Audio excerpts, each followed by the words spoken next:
Welcome to another episode of Racing to Learn. We are a nonprofit that uses radio control to get kids excited about math and science. We are in the workshop again working on our Pro MT 4x4 from Proline. We're going to go ahead and just grab some rubbing alcohol here and rub down the surfaces where we're going to be mounting our Fly Sky receiver. So I'm just going to wipe down the back of this receiver with some rubbing alcohol, and then we are actually going to mount it on the mud guard here. So we're just going to use the rubbing alcohol to remove any oils from that surface.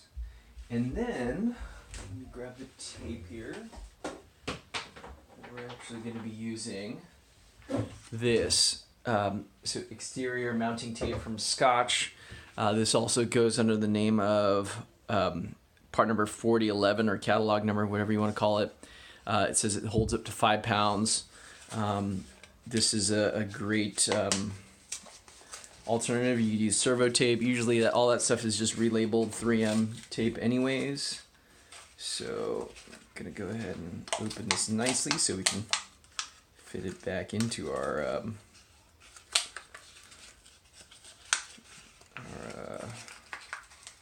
toolbox there. See if it can come out nicely. Probably not.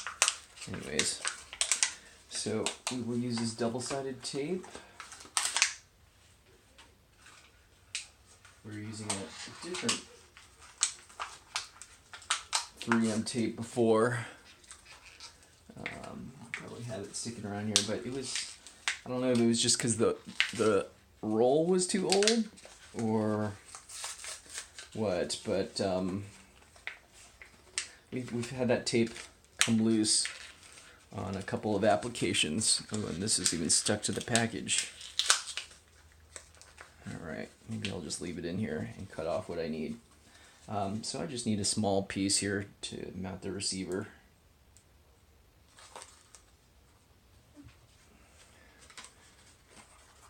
Use some cutters to cut this out.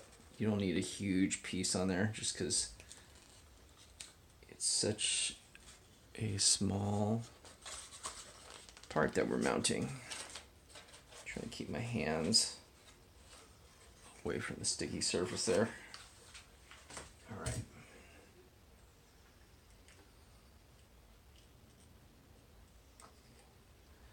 And we're just going to mount it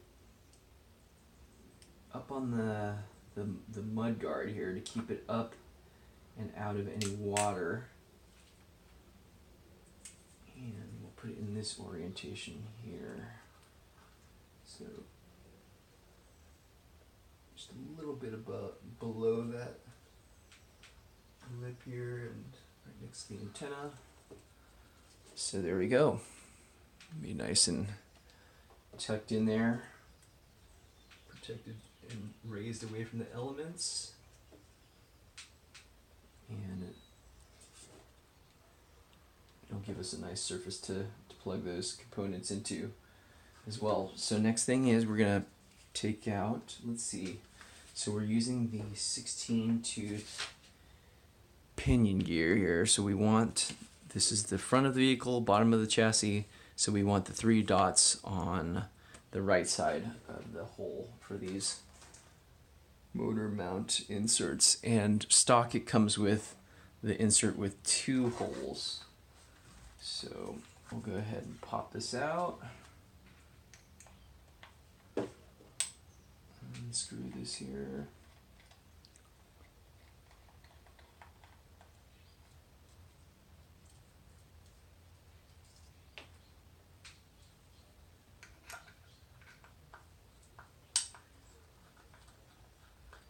And hopefully I have the bag with all the inserts somewhere on this table.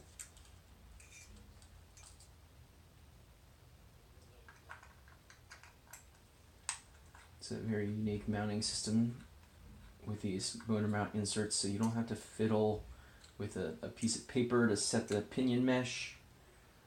You just put in the correct inserts and the motor should be mounted in the correct position there. Alright, this last one's a little bit tricky to get out.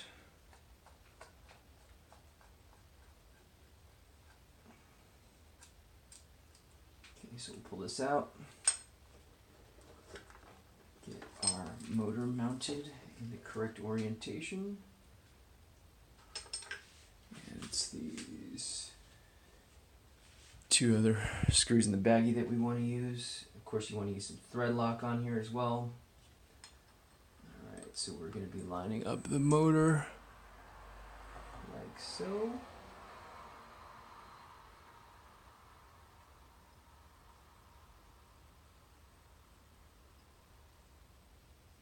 Okay, so you can use either set of holes. Let's see which one.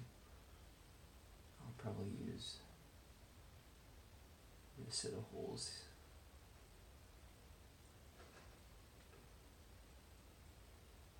Here. Oh, wait, actually, you're forced to use a certain set of holes because of the size of the screws. The bigger holes would be for a larger 40 millimeter diameter motor there, and we're using a 36 millimeter, so we're going to be using the smaller set of holes. So let me just get some thread lock here.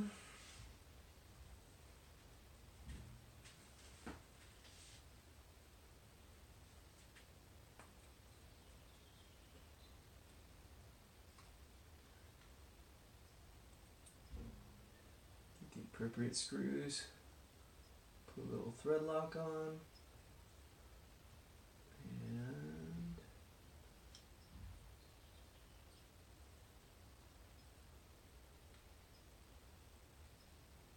get the correct holes mounted up.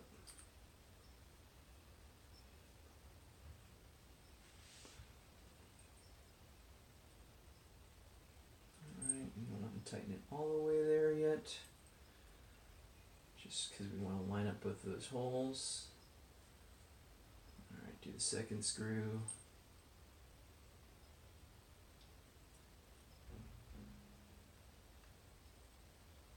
Really nice quality machining here on this, the aluminum here of this motor mount. Really nice to have just a well-built truck. You guys might have seen some of our videos on our Stampede 4x4. Not to say that that isn't a well-built truck, but this truck is just a lot beefier. And we'll just do another test fit here. Yeah, that looks like it's good.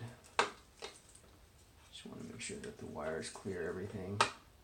So we might even just mount the ESC first here.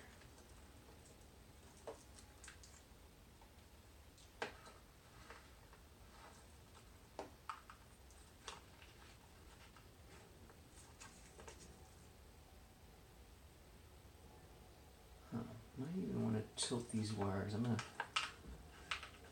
see what it looks like if we tilt these wires a little bit more, just to get them out of the way of the ESC.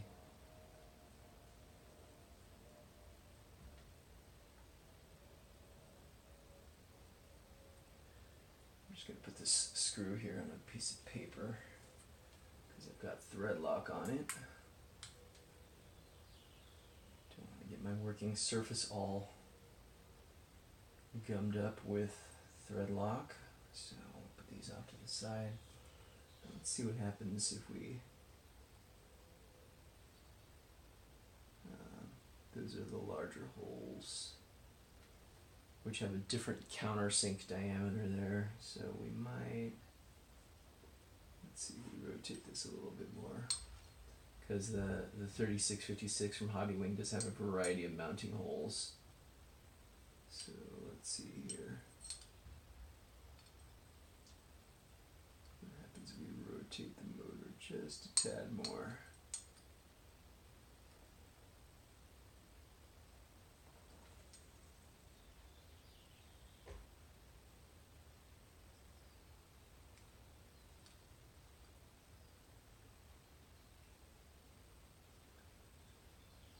Try these holes.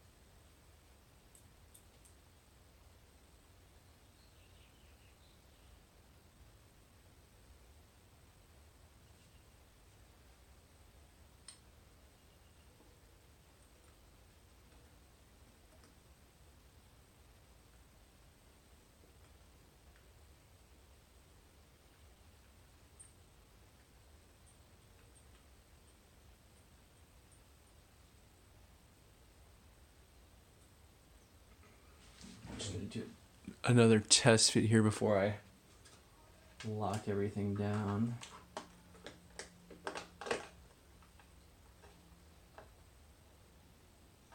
That might be better. I'm just wondering if it's too close to that drive shaft. Let's just set up the pinion here. Let's see here.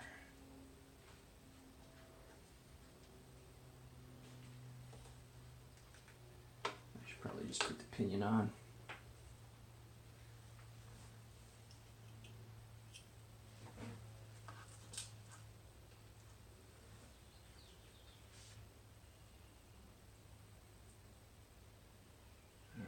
Put some thread lock on the pinion here as well. And we'll go ahead and get this onto the motor. Where's the flat spot on this output shaft? Why can't I see it? There we go.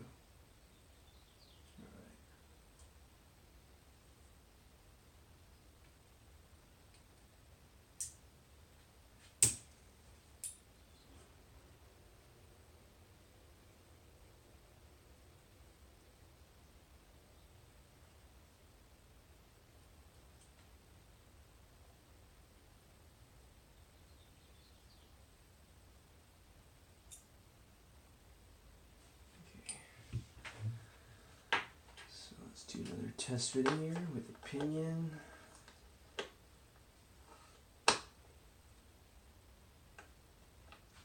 Alright, that's a little bit too close for comfort. I think I like the original orientation a little bit better there. Just don't want any sort of contact with the drive shaft and the motor. So we'll go ahead and tighten this back up. This episode's getting a little bit too long, so we'll cut it here.